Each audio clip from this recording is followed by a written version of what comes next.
சுமை சுமந்து சோர்ந்திருப்பவர்களே, எல்லோரும் என்னிடம் வாருங்கள். இயேசுவில் பிரியமான சகோதர சகோதரிகளே, நான் மதுரையிலே பங்கு தந்தையாக இருந்த பொழுது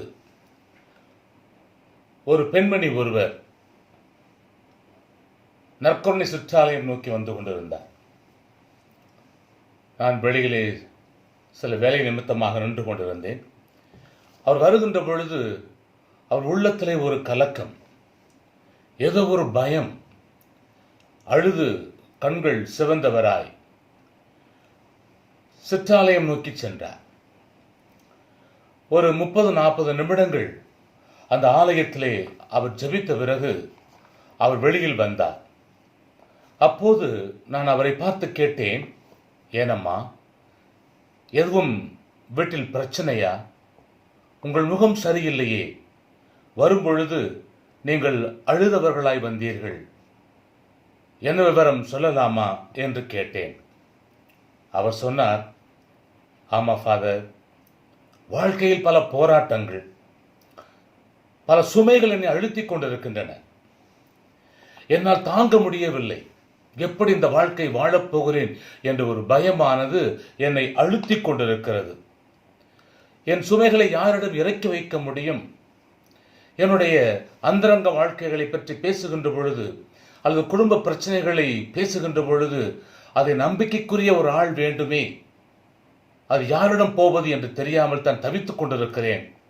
இறுதியில் நான் நினைத்தேன், ஆலயத்திற்கு போவோம், ஆண்டவரிடம் மன்றாடிவிட்டு வருவோம் என்று சொல்லி இந்த ஆலயம் வந்தேன். என் சுமைகளை இறக்கி வைத்து விட்டேன். இனி அவர் பார்த்துக் கொள்வார். நான் நிம்மதியாக போக முடியும். என் மனது இப்பொழுது இலகுவாக மாறிவிட்டது என்று சொன்னார். என்ன ஒரு ஆழ்ந்த அசைக்க முடியாத நம்பிக்கை அந்த இறைவன் மீது. பிரியமான சகோதரனே, சகோதரியே, இறைவன் மீதும் இறை வார்த்தை மீதும் ஒரு அசைக்க முடியாத நம்பிக்கையை அந்த சகோதரி வைத்திருந்தாள். அந்த நம்பிக்கையில் சிற்றாலயம் வந்தாள். ஆண்டவரை பார்த்து அழுது மன்றாடினாள். அவளுடைய சுமைகளை இறக்கி வைத்தாள். மகிழ்ச்சியாக திரும்பிச் சென்று கொண்டிருந்தாள். இந்த சகோதரியைப் போல இன்றும் நம்மில் பல சுமைகளை, பல சமயங்களில் ஏன் தேவையில்லாத சுமைகளை சுமந்து கொண்டிருக்கின்றோம். யாராவது கிடைக்க மாட்டார்களா, அவரிடம் நம் பாரத்தை இறக்கி வைக்க மாட்டோமா என்ற ஒரு ஏக்கமும் ஒரு பயமும் உள்ளத்தில் இழையோடுவதை நாம் பார்க்க முடிகிறது நம்மால். அதே சமயத்தில் என் சுமைகளை, என் போராட்டங்களை, என் கஷ்டங்களை, என் துன்பங்களை, என் பலவீனங்களை இவரிடம் சொன்னால் அதை ரகசியமாக வைத்திருப்பாரா அல்லது ஊரெல்லாம் சொல்லிவிடுவாரா? அப்படியானால் என்ன ஆவது? நான் தலை நிமிர்ந்து வாழ முடியாதே என்ற ஒரு பயமும் நமக்குள் தோன்றி விடுவதால் உள்ளும் வைத்துக் கொள்ள முடியாமல், வெளியிலும் சொல்ல முடியாமல், மனதுக்குள்ளே பூட்டிவிட்டு ஒரு பைத்தியக்காரனைப் போல அல்லது மனநிலை பாதித்தவர்களைப் போல வாழ்ந்து கொண்டிருக்கின்ற மக்களை நாம் பார்த்து கொண்டிருக்கிறோம். ஏன் நம்மில் பலர் கூட அப்படிப்பட்ட ஒரு வாழ்க்கையில் இருக்கலாம். அவர்கள் எதிர்பார்ப்பது என்ன? என் சுமைகளை நான் யாரிடம் இறக்கி வைக்க முடியும் என்பதுதான்.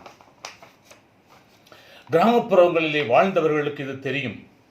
அதாவது கிராமப்புறங்களில் பாரமான சுமைகளை சுமந்து கொண்டு பல மைல் தூரம் நடந்து செல்வார்கள். அரிசி அரைப்பதாக இருக்கலாம், நெல் மூட்டைகளை சுமந்து கொண்டிருக்கலாம். இப்படியாக பல சுமைகளை அவர்கள் சுமந்துதான் வர வேண்டும். இப்பொழுது போல அப்பொழுது போக்குவரத்து சாதனங்கள் கிடையாது கிராமப்புறங்களிலே. எனவே அந்த வழியாக போகின்ற பொழுது பல இடங்களில் சுமை தாங்கிய கற்களை நட்டிருப்பார்கள், பார்த்திருக்கலாம். இந்த சுமை தாங்கிய கற்கள் என்று உள்ள இளைஞர்களுக்கும் இளம்பெண்களுக்கும் அது என்னவென்றே தெரியாது. நாம் சொல்லிக் கொடுக்க வேண்டும். அந்த சுமை தாங்கிய கற்களில் பல மைல் தூரம் நடந்து வருகின்றவர்கள் தங்களுடைய சுமைகளை இறக்கி வைத்து இளைப்பாறுவதற்காக அன்று நம்முடைய முன்னோர்கள் அந்த கற்களை நட்டு வைத்திருப்பார்கள். யாருடைய உதவியும் அதற்கு தேவையில்லை. நம் தலையில் இருந்து அந்த பாரத்தை இறக்கி வைக்கின்ற விதமாக அந்த சுமை தாங்கிய கற்கள் இருக்கும். சுமைகளை இறக்கி வைத்து விட்டு இளைப்பாறி விட்டு கொஞ்சம் வலியெல்லாம் சென்ற பிறகு மீண்டும் அந்த சுமைகளை தங்கள் தலையிலே சுமந்து கொண்டு மீண்டுமாய் தங்கள் பயணத்தை தொடர்வார்கள், தலைமீது ஏற்றுக்கொண்டு செல்வார்கள். ஆம் பிரியமான சகோதரனே சகோதரியே, இங்கே நம்முடைய வாழ்க்கையிலும் சுமை தாங்கி கல்லாக இயேசு கிறிஸ்து இருப்பதை நம்மால் உணர முடியும். உண்மையிலேயே இந்த சகோதரி நம்பிக்கையோடு அந்த சிற்றாலயத்திற்குள் சென்று தன்னுடைய பாரங்களை எல்லாம் சுமைகளெல்லாம் இறக்கி வைத்ததைப் போல நாமும் நம்முடைய சுமை தாங்கியான இயேசு கிறிஸ்துவிடம் சென்று இறக்கி வைப்போம் என்று சொன்னால் நம்முடைய பாவங்களில் இருந்தும் நம்முடைய பாரங்களில் இருந்தும் நம்முடைய கஷ்டங்களில் இருந்தும் நம்முடைய துன்பங்களில் இருந்தும் நமக்கு விடுதலை தரக்கூடியவராய் சுமைகளை இறக்கி வைக்கின்ற ஒரு சுமை தாங்கியாக இயேசு கிறிஸ்து இருப்பதை பார்க்கலாம். இந்த உலகத்திலே பிறந்த ஒவ்வொருவருமே நம் மத்தியில் வாழுகின்ற சுமைகளை தாங்க முடியாமல் தவிக்கின்ற மக்களின் சுமைகளை சுமக்கின்றவர்களாக மாற வேண்டும் என்பதுதான். இந்த உலகத்தில் பிறந்த ஒவ்வொருவருமே பிறருடைய சுமைகளை தாங்குகின்ற சுமை தாங்கியாக மாற வேண்டும். இயேசுவின் பிரதிநிதியாக, இயேசுவின் பிள்ளைகளாக, சகோதரன் சகோதரிகளாக வாழ வேண்டும் என்று சொன்னால் இயேசு இந்த உலகத்தில் வாழ்ந்ததைப் போல நீங்களும் நானும் பிறருடைய வாழ்க்கையில் சுமைகளை இறக்கி வைக்கின்ற ஒரு கருவிகளாக மாற வேண்டும் என்பதுதான். இதைத்தான் திருத்தூதர் பவுலடியார் கலாத்திய மக்களுக்கு எழுதிய திருமுகத்திலே கூறுவார். 6வது அதிகாரம் 2வது வசனத்திலே, ஒருவர் மற்றவருடைய சுமைகளை தாங்கிக் கொள்ளுங்கள். பார்த்தீர்களா? ஒருவர் பிறருடைய சுமைகளை தாங்கிக் கொள்ளுங்கள், இவ்வாறு கிறிஸ்துவின் சட்டத்தை நிறைவேற்றுவீர்கள் என்கிறார். அவர் கூறுவது என்ன? சுமை சுமக்கின்ற மக்களின் முழு சுமையை நாம் சுமந்து நாம் தாங்கி அவர்களுக்கு முழு ஓய்வு கொடுப்பது அல்ல, அவருடைய சுமைகளை மட்டும் தாங்கிக் கொள்வது அல்ல, அவர்களுக்கு இளைப்பாறுதல் கொடுப்பதுதான். அந்த வலியில் இருந்து சற்று நேரம் அவர்களுக்கு ஓய்வு கொடுக்க வேண்டும். நாம் நம்முடைய சுமைகளை பிறர் தலையில் இறக்கி வைத்துவிட்டு நாம் மகிழ்ச்சியாக நடந்து போவது அல்ல, அவர்களுடைய துன்பத்தில் நாம் பங்கெடுக்க வேண்டும், அவ்வளவுதான். ஆனால் ஒவ்வொருவரும் அவரவருடைய வாழ்க்கையில் வருகின்ற சுமைகளை சுமந்துதான் ஆக வேண்டும். பிரியமான சகோதரனே சகோதரியே, சுமையின் அழுத்தத்திலிருந்து கொஞ்சம் விடுதலை கொடுத்து, அதாவது ஓய்வு கொடுத்து, அதாவது இளைப்பாற்றி கொடுத்து, அதன் பிறகு அவர்கள் தங்களுடைய சுமைகளை சுமக்கக்கூடிய விதத்தில் உதவ வேண்டும். அதைத்தான் 5வது வசனத்திலே பார்க்கிறோம். அதை பவுலடியார் கூறுவார், ஒவ்வொருவரும் அவரவர் சுமைகளை தாங்கிக் கொள்ள வேண்டும் என்கிறார். ஆக நாம் சுமைகளை கண்டு ஓடிவிட முடியாது, பாரத்தை கண்டு பயந்து விடக்கூடாது. துணிவோடு அவைகளை சுமக்கின்ற மக்களாக நாம் மாற வேண்டும் என்பதுதான் அதனுடைய அடையாளம். ஆக சுமைகள் என்பது மனித வாழ்க்கையில் பின்னி பிணைந்த ஒன்று, ஒவ்வொரு மனிதனும் சந்திக்கின்ற ஒன்று என்றால் அது மிகையாகாது. அதை எவ்வாறு எதிர்கொள்வது, சமாளிப்பது என்பதைத்தான் இயேசு எளிய முறையிலே விளக்குகிறார். இயேசுவின் வாழ்க்கையில் சிலுவைகள் இல்லையா? இயேசுவே சிலுவையை சுமந்துதானே, சுமைகள் மூலமாகத்தானே நமக்கு மீட்பு கொண்டு வந்தார். இயேசு துன்பங்களை எதிர்கொண்டு வாழ்ந்து காட்டியது போல நாமும் நம்முடைய வாழ்க்கையில் வருகின்ற சிலுவைகளை சுமக்க வேண்டும். யாராவது ஒருவர் அந்த சுமைகளை இறக்கி நமக்கு இளைப்பாற்றி கொடுக்கின்ற வேளையில் அதையும் கடந்து நாம் நம்முடைய பாரங்களை சுமந்து செல்வது மட்டுமல்லாமல் நாமும் பிறருடைய பாரங்களை சுமக்கின்றவர்களாக, அவர்களுக்கு ஓய்வு கொடுக்கின்ற மக்களாக மாற வேண்டும் என்பதைத்தான் இயேசுவின் சிலுவை பாதை நமக்கு அறிவுறுத்துகின்றது. இயேசு தனது பாரமான சிலுவையை சுமந்து செல்லுகின்ற பொழுது சிமியோன் என்பவரை அழைத்து அந்த சிலுவையை சுமக்க உதவுகின்றார்கள். அவருக்கும் உதவி தேவைப்பட்டது. சிமியோன் இயேசுவனுடைய அந்த பாரமான சிலுவையை தன் தோள் மேல் சுமந்து கொள்ளுகிறார். அவருக்கு கொஞ்ச நேரம் ஓய்வு கொடுக்கிறார் என்பதுதான் நாம் கற்றுக்கொண்ட உண்மை. அந்த சிமியோனைப் போல நாமும் நம் மத்தியில் வாழுகின்ற பிறரின் சுமைகளை தாங்கிக் கொள்ள வேண்டும் என்ற படிப்பினையை இயேசு கற்றுக் கொடுப்பதை நாம் உணர முடியும். கடந்த சில நாட்களாக தமிழகத்தில் பிறரின் சுமைகளை சுமந்து பாதுகாப்பு தர வேண்டிய ஒரு சில தரம் கெட்ட காவலர்களின் செயல்பாடுகளும், அவர்களுக்கு துணை போகின்ற கூலிப்படை போன்று செயல்படும் சில மூடர்கள் மத்தியில் நல்ல காவலர்களும் உண்டு என்பதற்கு உதாரணமாக பல காவலர்கள் இருக்கிறார்கள். இது ஒரு சில பேர் மக்களின் நண்பன் காவலன் என்று சொன்னாலும் இன்று பல காவலர்கள் மக்களுக்கு விரோதமாகவே வாழ்ந்து கொண்டிருக்கிறார்கள். மக்களை கொடுமைப்படுத்தி வாழ்வதிலேயே, அவர்கள் தலையிலும் சுமைகளை இறக்கி வைப்பதிலேயே குறியாக இருக்கிறார்கள். அவர்களுக்கு மத்தியிலும் நல்ல மனம் படைத்த, பரந்த மனம் படைத்த, பிறருடைய சுமைகளை இறக்கி வைக்கக்கூடிய காவலர்களும் வாழ்கிறார்கள் என்பதைத்தான் இந்த ஒரு நிகழ்வு சுட்டி காட்டுகிறது. பிரியமான சகோதரனை, சகோதரியே, அந்த ஒரு காவலரை பற்றி உங்களோடு பகிர்ந்து கொள்ள ஆசைப்படுகிறேன். இன்ஸ்பெக்டர் விஜயராகவன் என்பவர் சென்னை அம்பத்தூர் அருகில் அவர் தன் பணிக்கு போகும் பொழுதும் வரும் பொழுதும் வீடு வாசல் இல்லாமல் பாலத்தின் கீழ் தங்கியும் நடைபாதையில் தங்கியும் வாழ்ந்து வருகின்ற மக்களை பார்க்கின்றார். பழைய இரும்பை பொறுக்கி விற்பது, அதன் மூலமாக தங்கள் வயிற்றை நிரப்புவது என்று வாழ்ந்து கொண்டிருக்கிறார்கள். வறுமை பிடியிலே வாழ்ந்து கொண்டு அந்த போராட்டத்தை, சுமைகளை தாங்கிக் கொண்டு வாழுகின்ற மக்களாக இருக்கிறார்கள்.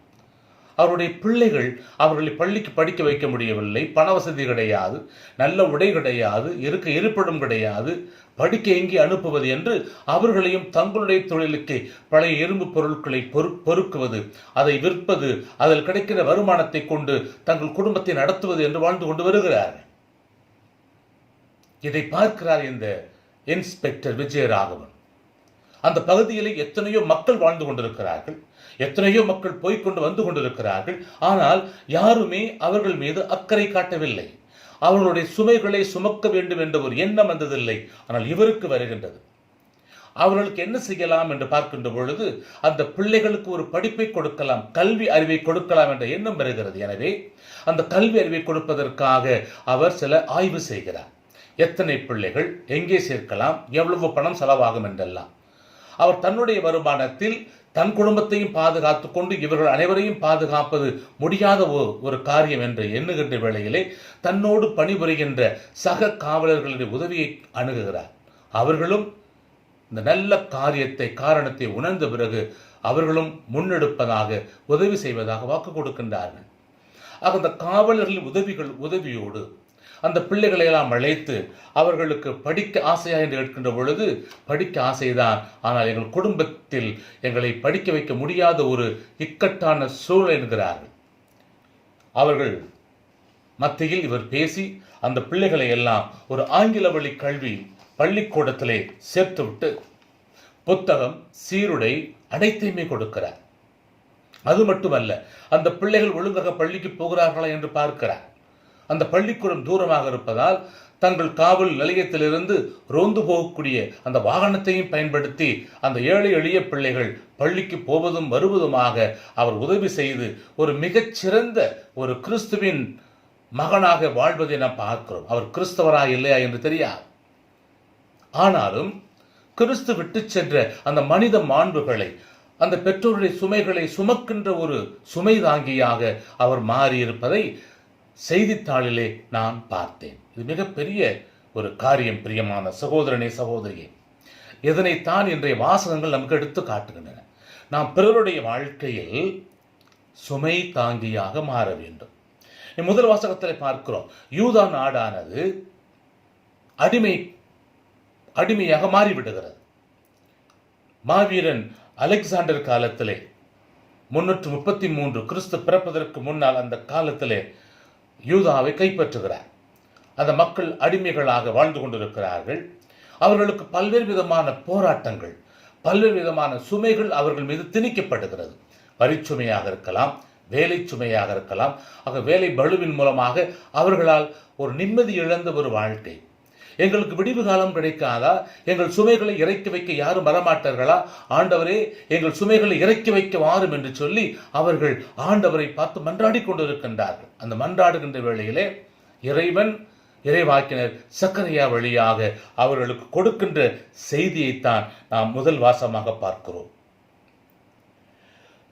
அவர் கூறுகிறார், விரைவில் உங்களுக்கு விடுதலை கிடைக்கும், உங்கள் சுமைகளை இறக்கி வைக்க ஒரு மன்னன் வருவான் என்று கூறுகிறார்.